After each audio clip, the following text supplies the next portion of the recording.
Bismillah, assalamualaikum warahmatullahi wabarakatuh.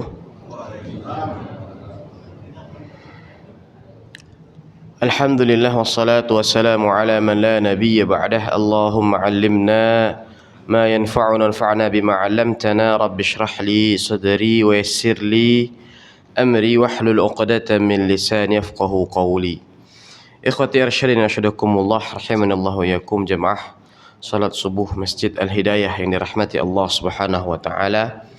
Alhamdulillah pada pagi hari ini kita masih diberikan oleh Allah Subhanahu wa taala limpahan rahmat dan karunia-Nya, dan di antara nikmat Allah yang patut kita syukuri dan wajib kita pertahankan sampai akhir hayat kita adalah nikmatul iman dan Islam. Wala tamutunna illa wa antum muslimun. Nikmat yang senantiasa harus kita rasakan kehadirannya di dalam hati kita. Harus kita rasakan bahwa nikmat ini adalah nikmat yang amat sangat berharga. Lebih berharga dari apapun yang kita miliki di dunia ini. Salawat dan salam kita doakan kepada Allah agar senantiasa tercurah kepada Nabi kita Nabi Muhammad sallallahu alaihi wasallam. Ya, yang menjadi sebab hidayahnya seluruh umat manusia hari ini menuju Islam dan menuju tauhid. Ikhwati arsyadin asyadakumullah rahimanallahu iyakum. Allah Subhanahu wa taala berfirman dalam surat An-Nisa yang berbunyi ayat 19, wa ashiruhunna bil ma'ruf. Dan pergaulilah hunna, yaitu istri-istri kalian, bil ma'ruf, ya. Bil ma'ruf sering sekali diartikan dengan apa? Dengan kebaikan. Ya. Maka al-ma'ruf di sini maknanya adalah baik, sesuatu segala hal yang baik menurut syariat ataupun segala hal yang baik menurut adat istiadat dan tradisi suatu masyarakat. Ya. Itu yang dimaksud dengan apa? Wa ashiruhunna bil ma'ruf. Di sini adalah bagaimana perintah Allah Subhanahu wa taala, dan objeknya di sini adalah siapa? Para suami. Agar senantiasa memperlakukan orang-orang yang mereka halalkan dirinya dengan mitsaqan ghalidha, dengan perjanjian yang agung. Bukan dengan perjanjian yang seperti akad jual beli, bahkan itu lebih, ya, dengan akad nikah. Maka Allah katakan wa ashiruhunna bil ma'ruf. Senada dengan ayat ini, Nabi Muhammad sallallahu alaihi wasallam, ya, itu mewasiatkan juga kepada para sahabatnya yang berbunyi istausu bin nisa'i khairan, ya. Wahai para suami, wahai para laki-laki, kata Nabi, istausu bin nisa'i khairan. Banyak-banyaklah engkau memberikan wasiat kepada para wanita itu khairan, dengan kebaikan. Kenapa? Ya, fa innaha khuliqna min dhila'. Karena perempuan itu tercipta dari ad-dhila', yaitu tulang rusuk. Wa inna a'wajadil a'laha, dan tulang rusuk yang paling bengkok itu adalah apa? Adalah bagian yang paling atasnya. Fa idza dhahabta aqamtaha kasartaha. Kalau engkau paksa untuk lurus, maka kasartaha, engkau akan apa? Mematahkannya. Fa idza taraktaha, tapi kalau engkau biarkan begitu saja, ya, fasatabqa mu'waj, maka dia akan tetap apa? Akan tetap bengkok. Maka cara memperlakukan wanita, cara memperbaiki wanita lah istausu bin nisa'i khairan. Ya. Banyak-banyak apa? Banyak-banyak menasehati para wanita itu tadi. Maka ikhwati arsyadin asyadakumullah rahimanallahu iyakum, ini adalah bagaimana perintah dari Allah Subhanahu wa taala dan dari Rasul sallallahu alaihi wasallam, bagaimana kita memperlakukan para wanita. dalam satu hadis, ya, Nabi mengatakan khairukum li ahli. Ya. Yang terbaik, orang yang terbaik di antara kalian adalah apa? Khairukum li ahli. Orang yang terbaik adalah orang yang paling baik akhlaknya terhadap keluarganya. Wa ana khairukum li ahli, kata Nabi. Dan saya adalah orang yang terbaik terhadap apa? Terhadap keluarga saya. Dan di sini menjadi apa? Menjadi indikator baik dan buruknya akhlak seorang. Karena akhlak terhadap istri, akhlak terhadap anak dan orang-orang yang berada di dalam rumah kita, itu adalah akhlak yang alami, bukan akhlak yang bisa dibuat-buat. Seseorang bisa terlihat, ya, berakhlak, seorang bisa terlihat baik di tongkrongan, di tempat dia ngopi misalnya. Seseorang bisa terlihat teladan di tempat kerja. Seseorang bisa terlihat murah senyum, bisa terlihat ramah, ya, di tengah-tengah masyarakat, ya, kumpul RT dan lain sebagainya. Ini bisa terlihat, ya, akhlak ini, ya, itu bisa palsu. Tapi apa? Tapi akhlak yang sejatinya itu akan terlihat ketika seseorang bermuamalah dengan keluarganya, dengan istrinya. Kalau kemudian dia di luar adalah menjadi orang yang peramah, ya, suka senyum, ya, suka menyapa orang, tapi kemudian di rumah dia menjadi sosok yang, ya, galak, ya, dikit-dikit marah, tidak pernah senyum, ya, kemudian keluar sumpah serapah terhadap istrinya dan lain sebagainya, maka bisa dipastikan bahwa akhlak yang dia tampilkan di luar adalah apa? Ya, akhlak yang palsu, akhlak yang bisa dibuat-buat. Nah, maka kemudian ini menjadi indikator bagi kita sendiri, ya, bagaimana kemudian kita memperlakukan istri-istri kita. Kalau kemudian kita memperlakukan istri kita dengan baik, kita yang pertama adalah apa? Kita tunaikan kewajiban kita sebagai suami. Ya, kita beri nafkah yang baik. Jangan sampai misalnya, ya, uang yang kemudian kita keluarkan untuk hobi kita, ya, entah itu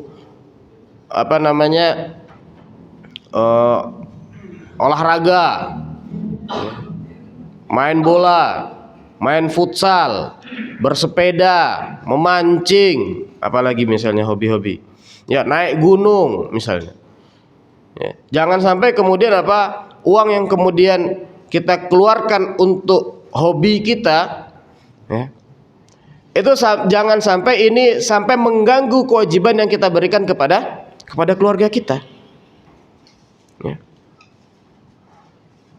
Kemudian jangan sampai, ya, uang yang kita keluarkan untuk teman-teman kita misalnya, ya, jangan sampai ini mengurangi jatah yang ada yang kita distribusikan kepada anak dan keluarga, istri dan keluarga kita.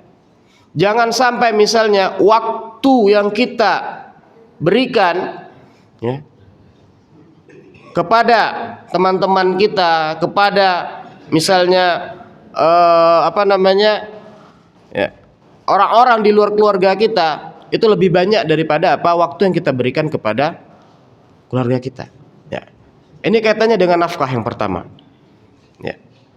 Maka tidaklah kemudian akhlak itu dinilai sebuah akhlak kecuali kita tunaikan dulu hal yang wajib-wajib.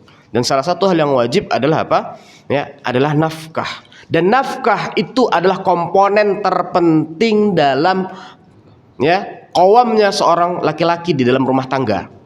Ya, dalam surah An-Nisa Allah Subhanahu wa taala mengatakan Ar-rijalu qawwamuna 'alan nisa. Oke, itu jelas. Laki-laki qawam bagi perempuan. Kemudian Allah melanjutkan bima faddalallahu ba'dahum 'ala ba'd. Ya, kenapa dijadikan qawam? Karena tadi Allah memberikan fadl, keutamaan ya terhadap ciptaannya ya di antara sebagian yang lain. Jadi diberikan kelebihan laki-laki ya.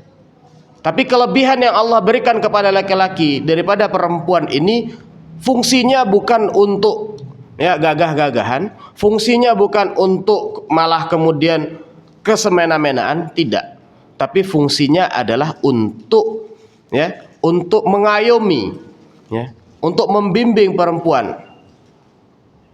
Maka dari bahan penciptaan, dari unsur penciptaan ya, laki-laki Allah berikan kelebihan daripada perempuan ya. Gunanya bukan untuk apa-apa, gunanya adalah untuk yang mengayomi perempuan itu tadi, membimbing perempuan tadi. Itu sebab. Jadi sebab qawam itu satu adalah karena memang kelaki-lakian. Kemudian wabima fadhalallahu ba'dhum 'ala ba'd wabima anfaqu ya. Dan salah satu faktor qawam berikutnya di samping faktor ya unsur kelaki-lakian itu tadi, wabima anfaqu, yaitu faktor berikutnya adalah apa? Nafkah yang diberikan. Ya. Maka para salaf ridwanullah alaihim ya, itu mereka tidak pernah kemudian misalnya ya istri-istri mereka itu mengetahui berapa penghasilan mereka ya. Kenapa? Ya, yang penting adalah apa? Nafkah yang diberikan itu tercukupi ya. Tanpa kemudian mengetahui penghasilan siapa? Suami ini berapa? Loh, kenapa seperti itu? Ya, karena kalau dia tahu bahwa penghasilan suaminya banyak, ya, kemudian padahal yang diberikan itu sudah cukup, ya, maka dia akan tetap merasa kurang. Ya, maka dia akan tetap merasa kurang. Ya. Maka ini pentingnya, dan sedangkan tadi ya yang namanya bagi sebagian orang yang namanya nafkah itu sifatnya apa? Fluktuatif.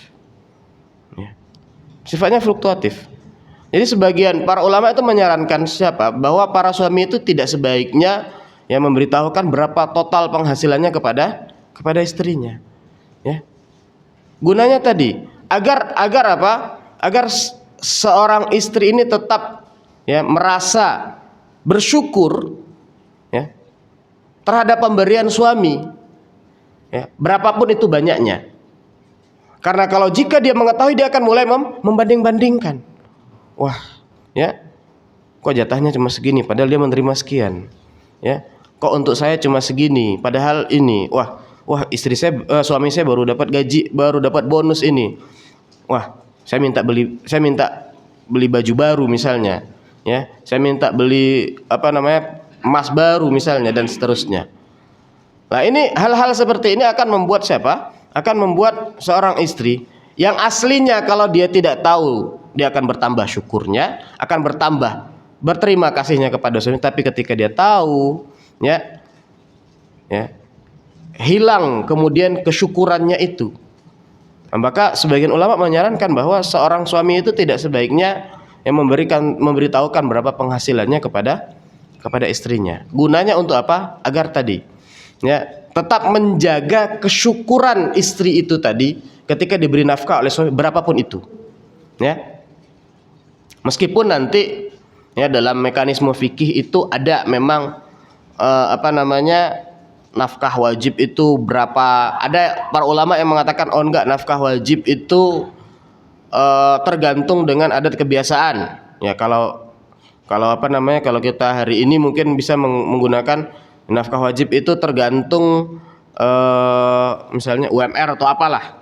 Ya, ada ukuran-ukurannya. Cuman ada juga para ulama mengatakan enggak, nafkah wajib itu misalnya sehari ya untuk makan istri mendapatkan 1 mud beras. Ya, 1 mud itu adalah 1/4 sok. 1 sok itu adalah takaran zakat fitrah kita. Ya, istri dapat 1 mud, anak dapat 1 mud. Kemudian berapa jumlah anak? Kalau anaknya misalnya 5, maka dapat apa? ya, maka kewajiban nafkah untuk makanan suami, ya, untuk makanan yang wajib dikeluarkan suami adalah apa? 6 mud, ya. 6 mud berarti 1,5 sok, ya. Nah, jadi ada mekanismenya seperti itu, ya. Baik yang apa namanya mengembalikan kepada mekanisme uruf, ya, kebiasaan yang terjadi di tengah masyarakat, ya, kadar nafkah wajib, ataupun kemudian apa yang mengembalikan kepada apa, kepada tadi jatah, betul-betul jatah apa namanya, jatah mud itu tadi, ya. Nah, ini mekanisme dalam fikih terkait dalam masalah nafkah. Namun di luar itu, ya, namun di luar itu, maka penting tadi bagi suami, ya, untuk apa namanya menjaga kesyukuran istri, ya, karena ketika istri ini dia merasa bersyukur kepada suaminya, ya, maka di saat itulah kemudian apa qawamnya seorang suami itu akan semakin terlihat. Tapi ketika seorang istri sudah mulai, dan ini penyakitnya perempuan, ya, yakfurnal ashir, dalam hadis itu dikatakan apa, ya, kata Nabi apa, ya, bahwa saya melihat, wahai para wanita, saya melihat banyak kalian berada di neraka. Kenapa? Ya, li'anna kunna takfurnal ashir, kata Nabi. Kenapa? Karena kalian banyak takfurnal ashir, kurang berterima kasih kepada apa? Kepada para suami kalian. Ya. Bahkan dengan salah satu contohnya adalah, ya, satu kesalahan yang dilakukan oleh suami itu kadang apa menutup segala macam kebaikan yang telah diberikan oleh suami. Ya. Nah, ini untuk menjaga kesyukuran seorang istri tadi kepada suaminya, maka penting bagi kita adalah apa tadi, untuk sebagaimana nasihat para ulama tadi, ya, jadi kalau bisa istri itu jangan sampai tahu berapa penghasilan kita, ya, apalagi misalnya yang jualan, ya, penghasilan fluktuatif, ya, sekarang lagi rame, lagi sepi misalnya, ya.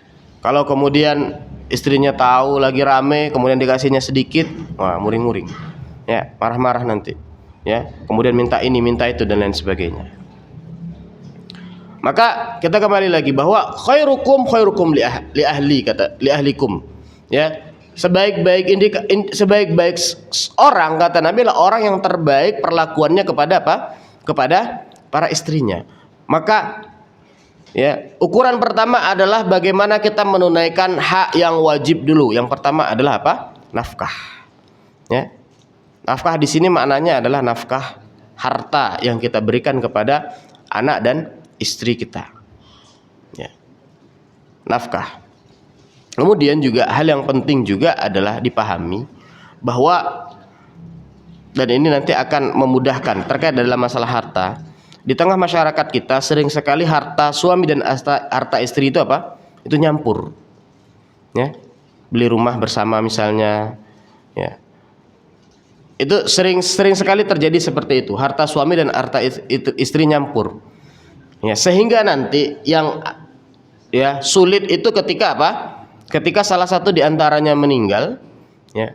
Ketika salah satu dari keduanya meninggal, nanti pembagian warisannya, karena di situ nanti ada hak anak, ya, ada hak istri. Maka untuk mengeluarkan hak istri, maka harus dicari tahu dulu hak suami atau harta suami itu berapa. Maka ini yang perlu kita pahami, bahwa hukum asal harta suami dan istri itu hukum asalnya apa? Terpisah, ya. Hukum asalnya seperti itu. Maka kalaupun misalnya suami dan istri itu berusaha bersama, misalnya buka warung bersama, ya, tetap harus ada apa? Tetap harus ada perjanjian misalnya, atau misalnya pembagian kepemilikan. Ya, misalnya 50% misalnya, atau 60-40 dan lain sebagainya. Ya. Karena kalau tidak, itu akan rentan menjadi masalah ketika apa? Ketika suami istri sudah, salah satunya sudah meninggal, kemudian anak-anaknya, ya, dan sering sekali apa? Tak jarang ya, ibu dan anak, antar saudara, itu ribut dalam masalah apa? Dalam masalah pembagian warisan. Ya. Nah, ini disebabkan karena apa? Karena di awal tidak berjelas-jelas, ya, dalam masalah apa? Dalam masalah harta ini tadi.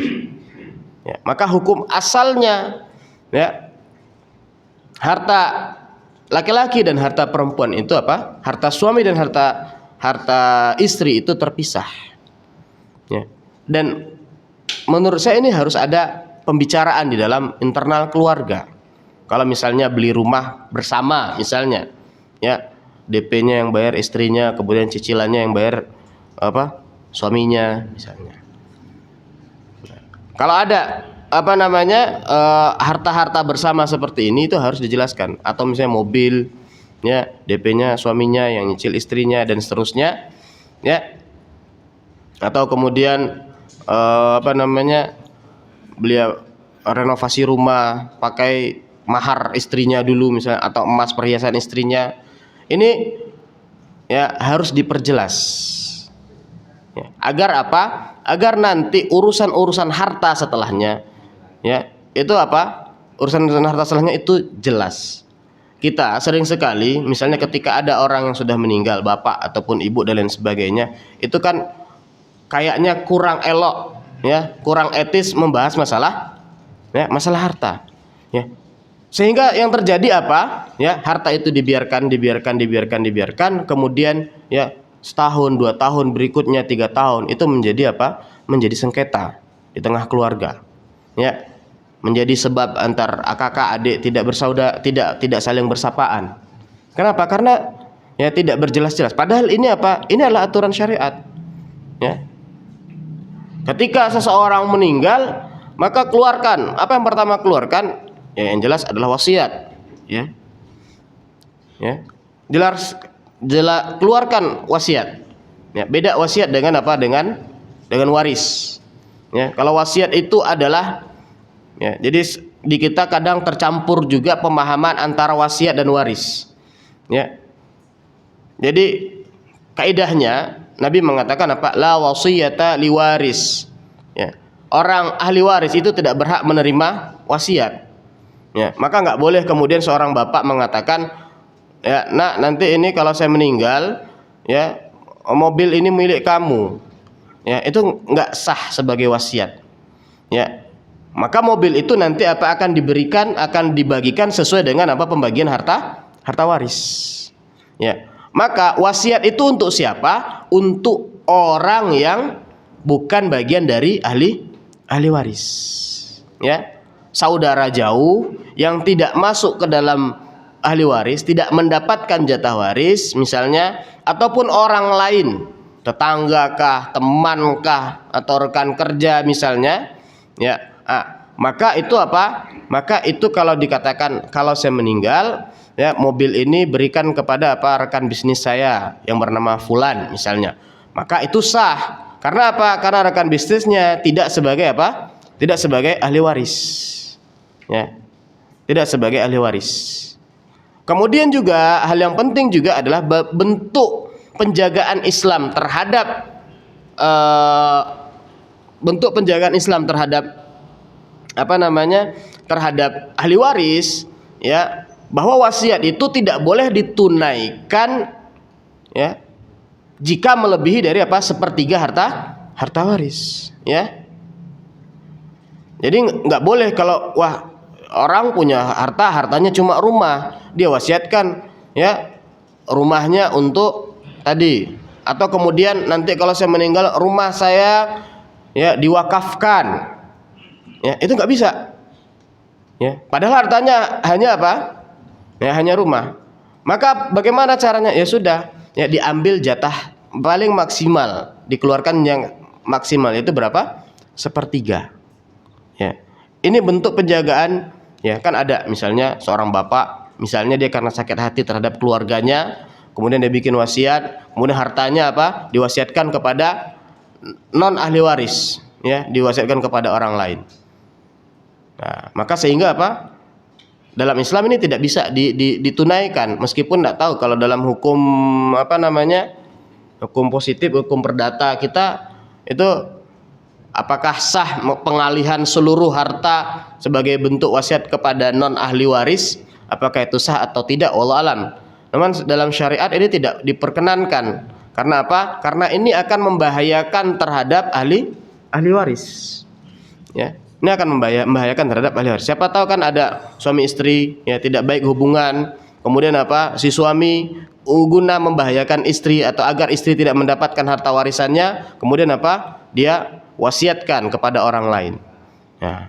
Ini untuk menjaga hal ini, maka syariat ya mengaturnya bahwa maksimal dari warisan itu apa?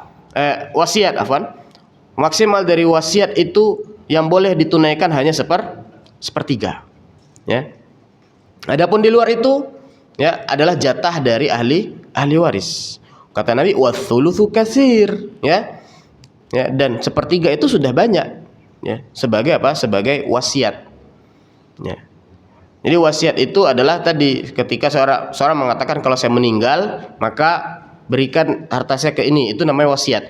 Tapi kalau dia menghibahkan selama masih hidup atau mewakafkan selama masih hidup, maka itu sudah habis. Ya, sudah hilang kepemilikannya. Misalnya saya wakafkan rumah saya ini kepada kepada yayasan fulan misalnya.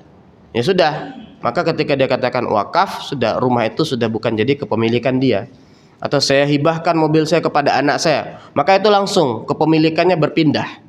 Tapi kalau saya wasiatkan, maka kepemilikannya berpindah itu setelah ya yang memberikan wasiat itu apa? Meninggal. Ya. Adapun tadi untuk hal waris, ya itu apa? Ya ada aturannya. Ya dibagi menurut harta waris. Ya pembagian waris, ilmu faraid. Ya. Yang sekali lagi saya katakan tadi, ya. Di tengah-tengah keluarga muslim hari ini kalau ada yang meninggal itu kadang pembahasan tentang harta waris ini ya itu apa menjadi sensitif ya, bahkan belum kering kuburan bapakmu misalnya kan ya, kamu sudah minta warisan misalnya ya. Padahal apa tadi ini kalau tidak diselesaikan saat itu misalnya dalam waktu dekat ketika orang meninggal, ini akan menjadi apa tumpukan masalah, akan menjadi potensi masalah yang justru akibatnya ya akan lebih besar ya. Akan lebih besar. Dan makanya dalam Islam ketika seseorang meninggal itu, maka di antara hal yang harus disegerakan adalah apa? Ya. Pembagian warisannya. Ya. Agar jelas tadi. Yang penting itu apa? Yang penting masing-masing itu dia mengetahui ya jatah yang dia miliki berapa. Misalnya begini, bapak meninggal, ya ada harta apa? Rumah. Ya, rumah ini apa? Ya, rumah bapak misalnya. Berarti ibu tidak punya hak di sini. Oke, kemudian ada ibunya, ada anak-anaknya. Ya, dibagi. Ibu berapa dapat? Oh, misalnya ada anak, ibu dapat 1/8. Maka kepemilikan ibu terhadap rumah ini adalah apa? 1/8. Ya, ada anak-anak laki-laki misalnya. Kalau anak perempuan 1 orang dapat 1/2. Kalau anak perempuan lebih dari 1 dapat 2/3. Kalau anak perempuan dengan laki-laki itu apa? Menghabisi seharta. Maka dikeluarkan 1/8 jatah ibu. Kemudian apa? Kemudian sisanya apa? Itu dibagi antara anak laki-laki dan perempuan dengan ketentuan lidzakari mitsul hadzil untsayain. Ya satu laki-laki itu apa? 2 kali jatah perempuan. Ya. Maka di sini ya dijelaskan. Ya. Meskipun nanti berarti rumahnya enggak mesti. Ya, yang penting masing-masing itu jelas. Ya, saya punya hak di sini. Barulah kemudian nanti, misalnya ketika sudah jelas masing-masing sudah mengetahui haknya di mana, barulah jatah saya tak berikan kepada ibu misalnya. Ya, itu hal lain. Ya, tapi ya masing-masing itu harus mengetahui ya jatahnya itu seperti apa. Ya. Terlepas nanti misalnya yang laki-laki yang harusnya dia dapat 2 kali perempuan, dia katakan nanti bagian saya beri separuh saja saya ambil separuh saja sebagiannya untuk saudari perempuan saya. Itu tidak masalah. Ya, tapi masing-masing harus mengetahui haknya berapa. Ya. Maka ikhwati arsyadin sadakumullah rahimanallahu yakum, kita kembali lagi bahwa hukum asal harta ya antara laki-laki dan perempuan, antara suami dan istri, itu hukum asalnya harus dipisah. Ya, Agar apa? Agar tadi tidak muncul ya potensi-potensi konflik di kemudian hari, ya, yang itu membuat apa? Ya, membuat justru tadi hubungan silaturahmi, ya, hubungan kekeluargaan, karib kerabat itu malah menjadi rusak. Ya. Kita kembali kepada hadis Nabi Muhammad SAW yang mengatakan apa? Khairukum li ahli. Ya. Orang terbaik di antara kalian adalah apa? Orang yang terbaik terhadap keluarganya. Sekali lagi, akhlak terhadap istri itu adalah akhlak yang ya natural, ya, yang alami, tidak bisa dibuat-buat. Ya.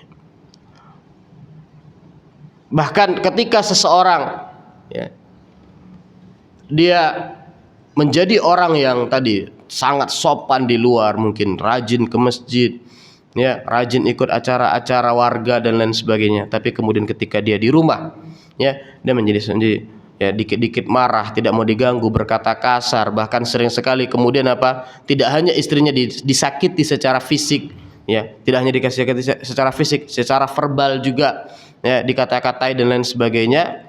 Maka apa? Ya, maka bisa dipastikan akhlak yang ditampakkan di luar itu adalah apa? Akhlak yang palsu. Ya.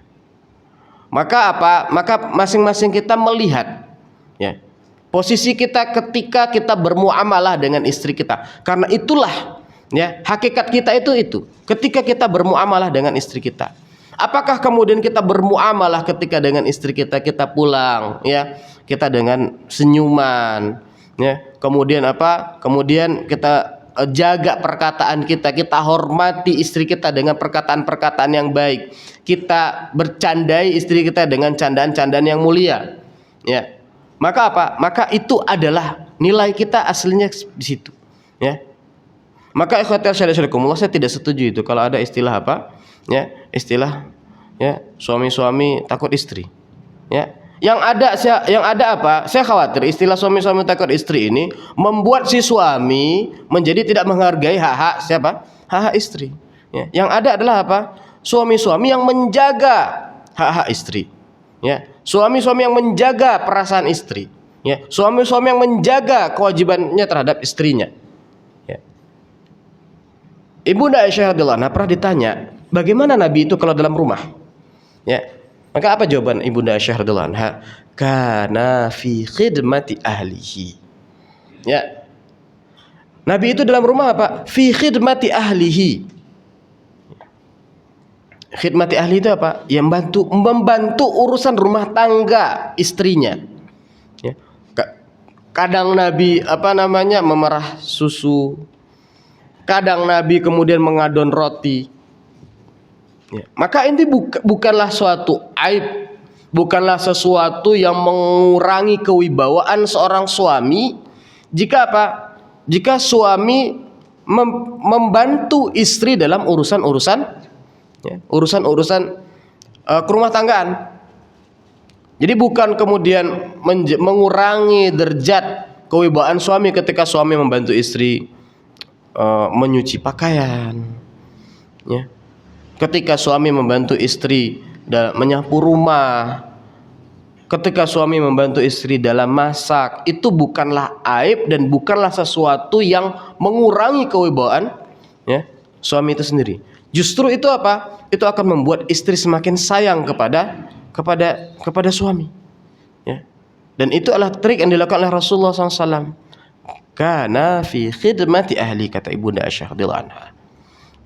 Potret lagi bagaimana Nabi SAW itu memperlakukan istrinya, ya. Itu Nabi Muhammad SAW sebagaimana diceritakan oleh sahabat Anas bin Malik, yang Anas bin Malik ini adalah menemani Nabi 12 tahun lamanya.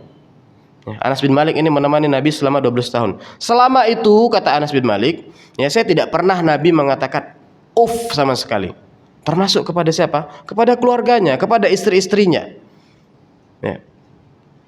Maka ditanyakan hal itu kepada Nabi Muhammad SAW. Kenapa? Ya. Menarik, jawaban Nabi itu apa? Apakah kalaupun saya marah, ya, terhadap hal yang tidak mengenakkan dari istri saya, itu akan mengubah takdir? Ya, misalnya istri di rumah, ya, lagi nyuci piring, tahu-tahu piringnya pecah, jatuh, ya.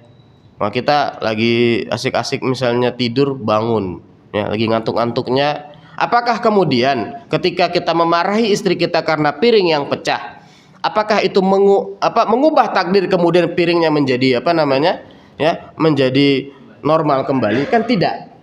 Ya, maka ya sudah.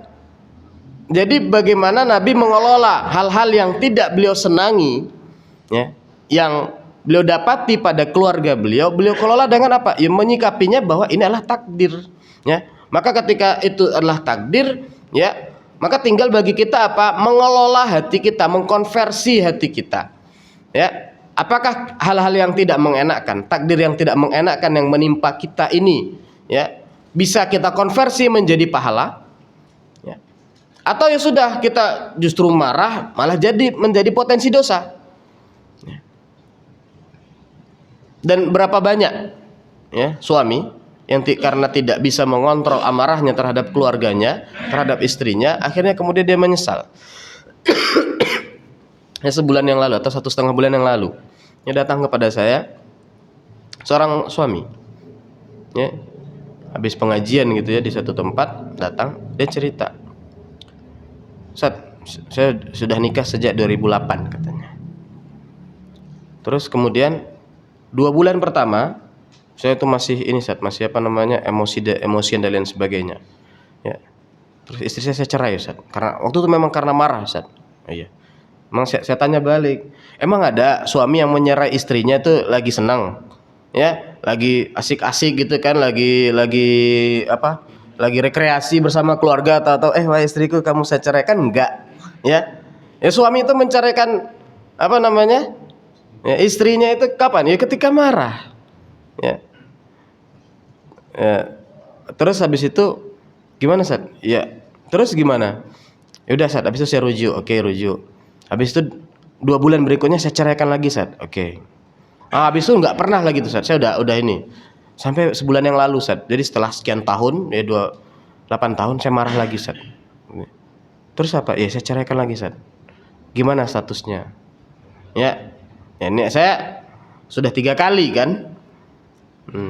Saya bilang, antum menceraikan istri antum pakai kalimat apa? Saya bilang. Karena kalau dalam fikih itu kan lafaz cerai itu kan, ya, ada yang sharih. Kalau lafaz tolak, ya, atau saya katakan cerai gitu kan, itu udah nggak ada makna lain kan. Tapi ada yang misalnya, sudah sana kamu pulang ke rumah orang tuamu misalnya. Nah, itu kan masih ada potensi tidak menjadi perkataan cerai. Ya, tapi kalau sudah fix, saya talak kamu, saya cerai kamu, nah itu kan kita sulit mencari solusinya. Waduh, saya bilang, kalau kayak gitu kondisinya saya nggak bisa. Coba antum tanya aja ke KUA sekitar antum, saya bilang. Ya, karena saya khawatir saya menjadi sebab terpisahnya suami istri kan gitu kan. Ya tadi karena marah, ya, kemudian marah, emosi dan lain sebagainya menceraikan, ya, istrinya. Dan berapa banyak tadi, ya, suami yang karena emosi menceraikan istrinya, kemudian menyesal di kemudian hari. Terlebih tadi kayak kasus tadi sudah 3 kali misalnya, ya. Di satu sisi ada anak, di satu sisi kemudian juga, ya, masih sayang misalnya, sudah cerai 3, sudah talak 3. Ya sudah, tidak halal lagi kan secara hukum fikih, ya, tidak halal bagi dia untuk menggauli istrinya, ya. Sampai hatta tankiha zaujan ghairah, sampai istrinya itu nikah dengan laki-laki lain yang nikahnya bukan nikah rekayasa, ya. Ya, kemudian setelah itu dia cerai dengan laki-laki tersebut, barulah si mantan suami itu boleh menikahi lagi, dan hitungan talaknya kembali menjadi menjadi 0. Nah, berapa banyak, ya, seorang suami karena tidak bisa mengontrol amarahnya, ya, itu menjadi menyesal karena menceraikan istrinya. Maka para ulama mengatakan akhlak seseorang itu terlihat di 3 tempat. Ya. Yang pertama adalah indal ghadab. Ya. Yang pertama adalah indal ghadab. Ketika marah, maka akan terlihat aslinya seseorang itu akan terlihat. Apakah ketika terpicu amarahnya dia menjadi orang yang tetap menjaga perkataannya, dia menjadi orang yang, apa namanya, yang tidak melampaui batas-batas syariat dalam amarahnya. Ya. Jadi pernah suatu ketika diceritakan oleh Syekh Sa'ad Al-Atiq, ya. Jadi ada orang nih, orang yang betul-betul orang yang sopan, ya. Sopan, orang yang hakim lah, orang yang bijaksana lah. Ya. Kemudian apa? Ya, ada provokasi di tengah jalan di Arab Saudi. Kita kalau di Saudi itu ya apa? Beda, ya. Orang nyetir mobil itu kadang ya senggolan-senggolan itu biasa. Ya, kalau kita kan senggolan dikit tuh kan udah ini kan. Kalau di sana tuh biasa tuh, mobil-mobil bagus, mobil-mobil apa itu lecet atau kemudian depannya bempernya ringsek dan lain sebagainya, itu biasa. Ya. Terus ada seorang pemuda amarah, ya. Ada kejadian tadi dengan seorang yang hakim tadi, Syekh Sa'ad Al-Atiq mengatakan ada provokasi dari pemuda ini. Lau kunta rijalan fakum ta'al. Jadi dia nantang. Kalau kayak kita gitu kan, kalau kamu laki-laki, ayo keluar, ya. Kita ribut lah bahasanya kan gitu kan. Laki-laki ini diam saja, dia bilang, ya. Kenapa dia tidak terprovokasi? Ya. Kalau kita kan ditantang gitu kan sudah wah. Nah, dia karena dia mengetahui, ya, dia bisa mengontrol dirinya. Kalau kita kan sering sekali terprovokasi. Ya, kalau berani, ayo keluar, gitu kan? Kita pantang banget kadang digituin, apalagi di jalan misalnya kan, ya senggolan dikit, nah langsung amarahnya. Nah, itu kelihatan itu kadang, ya orang ketika apa? Ketika terpicu amarahnya, ya tabiat aslinya keluar. Wah, ntar terpicu amarah keluar sumpah serapah, terpicu amarah kemudian apa? Kemudian apa namanya? Ya memukul misalnya dan lain sebagainya. Maka kata Nabi, beberapa nasihat Nabi ketika seseorang marah itu penting untuk kita laksanakan ketika kita terpicu amarahnya. Yang pertama adalah bagaimana Nabi mengatakan apa? Idza ghadiba ahadukum falyaskut. Ya, kalau marah, ya maka diam. Ya. Kenapa? Ya, dengan diam seseorang akan dapat mengontrol ucapannya. Ya. Seorang akan dapat mengontrol ucapannya. Maka kemudian Nabi mengatakan wa idza ghadiba ahadukum apa?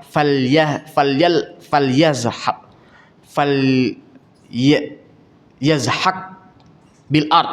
Kata Nabi, kalau seseorang marah maka hendaklah dia apa? Kalau dia dalam berdiri maka hendaklah suruh tiarap, kata Nabi.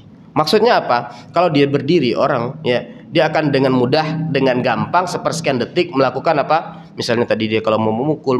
Tapi kalau dia mengubah posisinya dari berdiri menjadi duduk, dari duduk menjadi berbaring misalnya, maka apa? Ketika dia berbaring, maka ketika dia akan melampiaskan amarahnya, kan ada sepersekian detik bisa saja dia mengurungkan, ya, lampiasan kemarahannya. Jadi dia butuh proses. Karena orang yang berdiri akan lebih cepat melampiaskan amarahnya daripada orang yang duduk. Orang yang berbaring orang yang duduk akan lebih cepat melampiaskan amarahnya daripada orang yang berbaring. Nah, maka itu diantara apa? Diantara bagaimana nasihat Nabi kepada kita ketika kita dalam kondisi marah.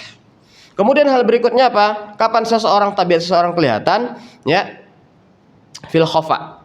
Ya, akhlak asli seseorang itu akan terlihat ketika apa? Fil khafa. Ketika nggak ada orang, ya, ketika tidak ada orang, ketika dia sendirian, maka akhlaknya itu akan terlihat. Ketika sendirian, apakah dia melakukan ketaatan ataupun kemaksiatan, ya. Ketika dia sendirian, ketika tidak ada orang, apakah dia berbuat baik atau berbuat hal yang senda gurau, ya.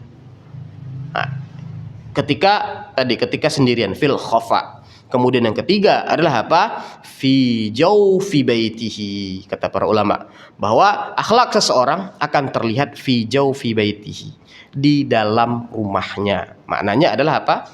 Ya, dilihat bagaimana dia memperlakukan istrinya, memperlakukan anaknya.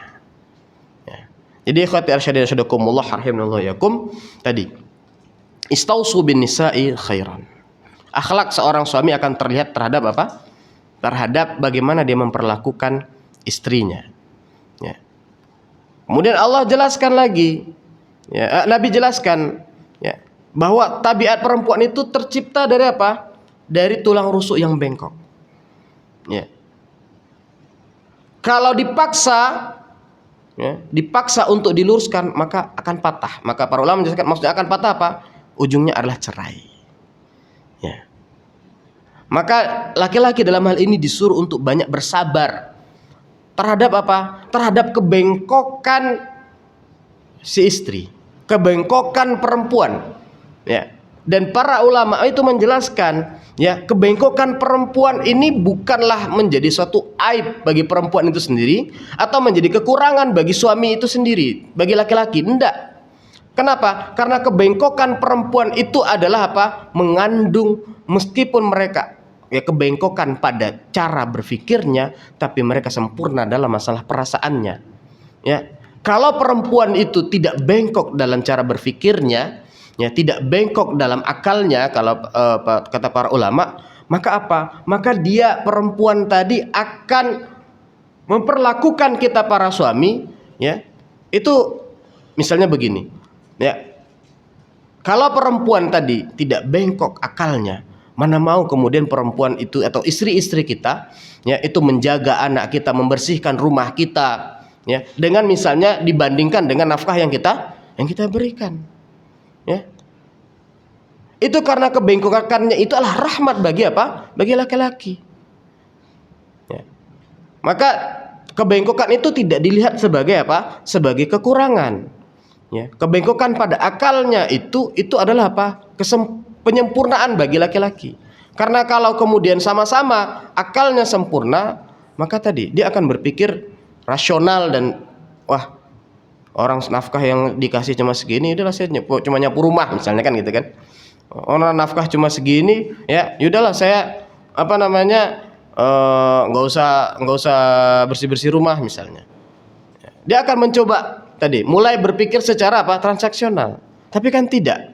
Ya, cukup kita gombalin saja tuh istri itu, udah langsung ya rumah langsung bersih gitu kan. Nah, cukup kita apa namanya uang jajan, ya apa namanya kita ajak belanja keluar sedikit saja, wah itu dah senangnya minta ampun, ya. Nah, jadi hal-hal seperti itu maksudnya, ya, kebengkokan itu di situ. Tapi apa, ya, kebengkokan ini juga harus kita antisipasi bahwa perempuan ini mudah sekali terpengaruh oleh apa? Oleh unsur luar, unsur eksternal. Oleh karenanya, ya, tempat terbaik bagi perempuan adalah apa? Waqarna fi buyutikunna. Ya, tempat terbaik bagi perempuan itu apa? Di dalam rumahnya.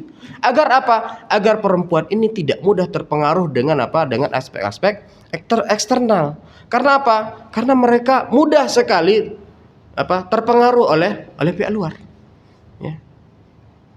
Oleh karenanya hari ini, ya, dunia fashion hari ini, seperti misalnya kalau kita tahu Shopee itu memang dibuat itu apa? Itu memang apa namanya gampang, mudah untuk siapa? Untuk para wanita. Oleh karenanya kemudian apa? Shopee hari ini menjadi, karena tadi dia menampilkan unsur-unsur kewanitaan, ya. Berbeda dengan misalnya apa namanya toko-toko online yang lain. Ya. Karena mereka tadi meriset hal seperti ini. Ya. Nah, jadi maka tadi dikatakan waqarna fi buyutikunna, maka perempuan itu apa? Ya, dan tempat terbaik, ya, tempat termulia bagi perempuan itu adalah apa? Di dalam rumahnya. Ya.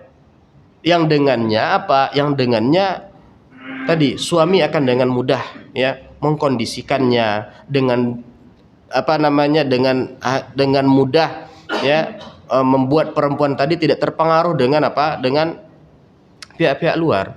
Itu kadang kan misalnya perempuan-perempuan itu kalau misalnya dia sudah misalnya arisan sedikit, ya, kan tadi wah ngelihat, jangankan ini, ya, ngelihat tetangga, ngelihat temen arisannya pakai tas baru, pakai baju baru, atau mungkin jilbab baru, itu kemudian apa?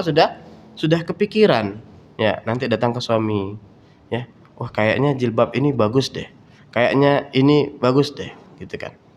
Jadi itu, ya, ikhwati irsyad sadakumullah rahimanallahu yakum, ya, ya, mereka tercipta dari tulang rusuk yang bengkok. Kalau dipaksa untuk lurus, ya, maka akan patah. Dan para ulama menyatakan patah itu maknanya adalah cerai. Ya. Tapi kalau dibiarkan, maka apa? Akan tetap bengkok. Maka kita bersabar dengan kebengkokannya dengan senantiasa banyak memberikan nasihat-nasihat kepada para wanita dan para istri-istri kita dengan menjadi ya khairukum li ahli. Orang terbaik di antara kalian adalah orang yang baik terhadap perlakuannya terhadap istri-istrinya. Aku lakum astaghfirullah li wa lakum wa lisa'il muslimin wal muslimin kulli dhanbin fastaghfiruh innahu ghafurur rahim. Assalamualaikum warahmatullahi wabarakatuh. Ya. Kalau pada kasus perceraian ada suami menceraikan istrinya, cerai kamu gitu, saya talak tiga gitu. Ya. Kalau terjadi pertama satu, jatuh tiga atau bukan? Oh iya. Di sini para ulama berbeda pendapat, ya. Tapi jumhur 4 mazhab, Pak, jumhur para ulama itu mengatakan bahwa ini jatuh 3. Ya. Ini jatuh 3. Bahwa ketika seorang istri mengatakan saya talak 3 kamu, itu apa ya? Maka itu jatuh 3. Ya. Yang berpendapat hanya jatuh 1 itu Syekhul Islam Ibnu Taimiyah di antaranya. Ya, dan ini adalah qadha ataupun jadi Umar bin Khattab. Jadi di antara kebiasaan orang-orang Arab ketika itu bermain-main dengan tolak. Ya. Jadi istrinya ini dikit, awas loh kamu saya tolak loh. Awas loh kamu saya cerai loh. Awas. Jadi bermain-main dengan ancaman tolak. Kemudian apa? Sebagai bentuk hukumannya adalah apa? Umar bin Khattab mengatakan bahwa yang mentolak istrinya 3 kali maka jatuh 3 kali dalam satu majelis. Ya. Maka kalau kamu saya talak 3, udah jatuh talak 3. Ya, itu jumhur para ulama dari 4 mazhab, ya, mazhab Syafi'i, mazhab Hambali, mazhab Hanafi, mazhab Maliki, semua sepakat bahwa apa? Itu jatuh talak 3, Pak. Meskipun diucapkan dalam satu majelis, ya. Atau kemudian dia mengulanginya, saya talak misalnya. Itu 3, atau saya talak 3, itu 3 jatuhnya. Seperti itu, Pak. Ya.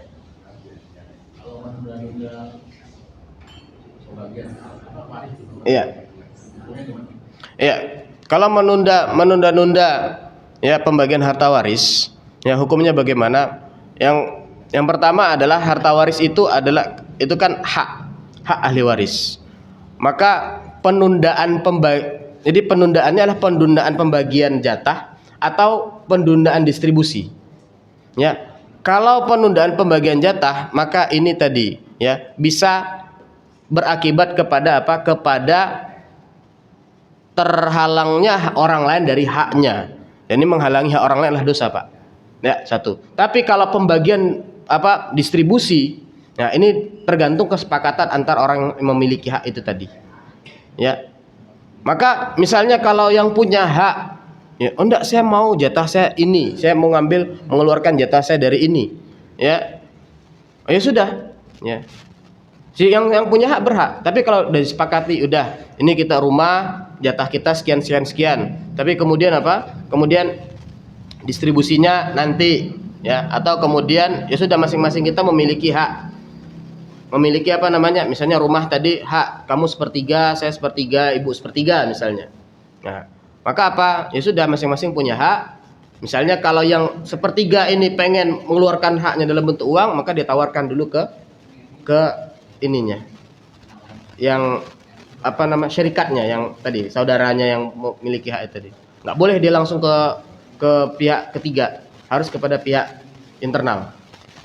Nah, seperti itu. Jadi kalau mengulur-ulur pembagian jatah, ya, ini apa? Ini berpotensi menjadi dosa karena itu kaitannya dengan hak orang lain. Ya. Jadi menghilangkan, ya, hak orang lain, bukan menghilangkan, tapi membuat orang lain tidak menerima haknya, tidak menerima orang lain menerima haknya dengan baik gitu, Pak. Ini berpotensi menjadi dosa. Ya. Kemudian adapun distribusi, ya, itu tergantung kesepakatan pihak-pihak yang memiliki jatah dalam masalah tersebut. Seperti itu, Pak. Ya. Wallahu a'lam bishawab. Ya, Pak. Ya.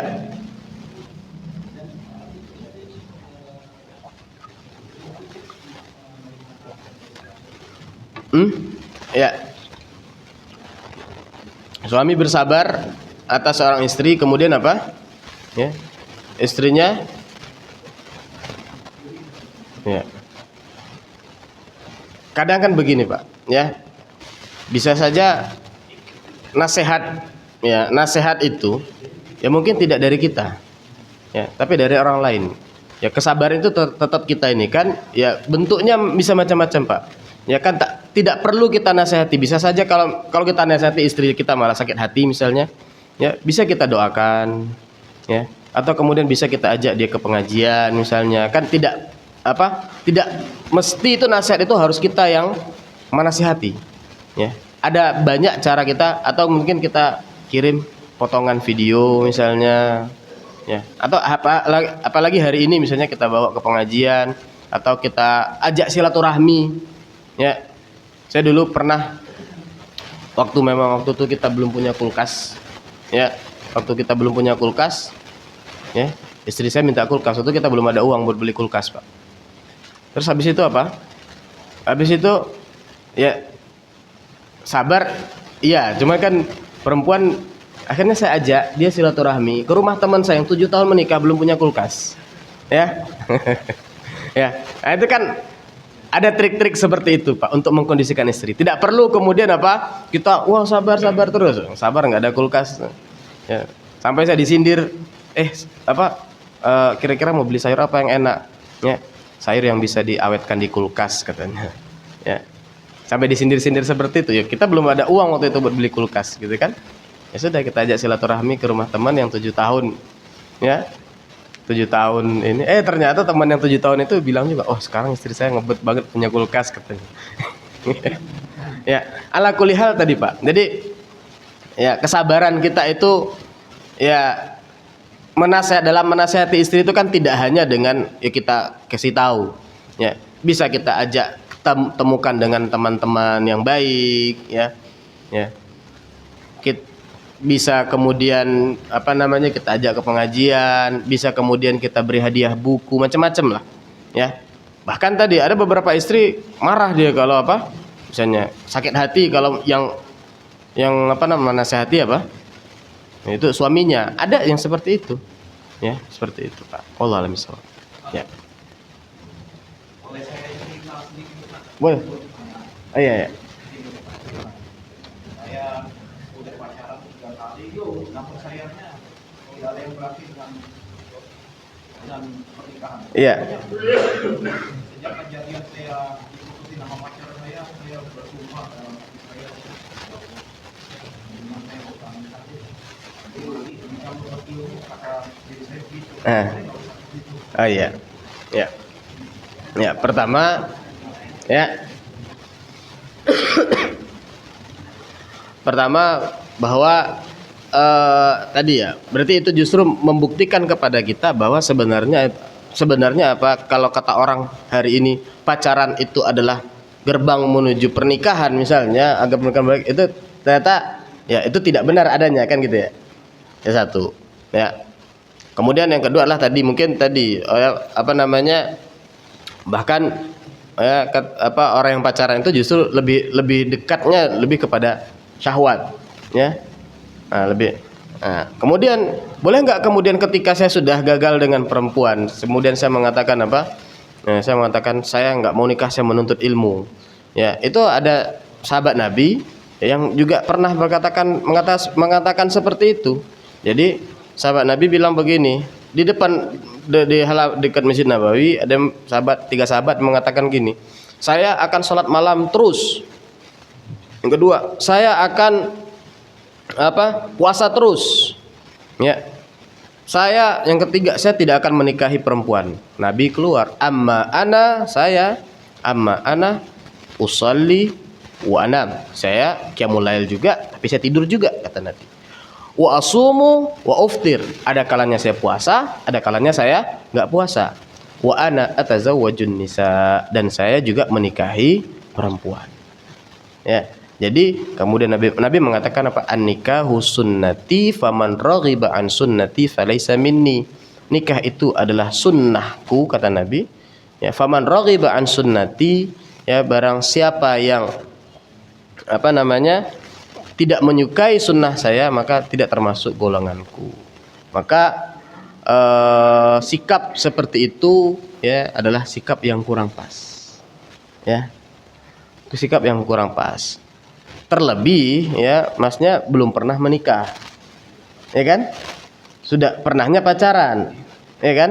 Dan perceraian itu bahkan ya tidak menjadikan alasan seseorang untuk membenarkan memilih hidup tidak menikah. Apalagi di zaman seperti ini, Mas. Seperti itu. Ya. Wallahu a'lam bishawab. Ya. Cukup ya, Pak ya? Ya. Assalamualaikum warahmatullahi wabarakatuh.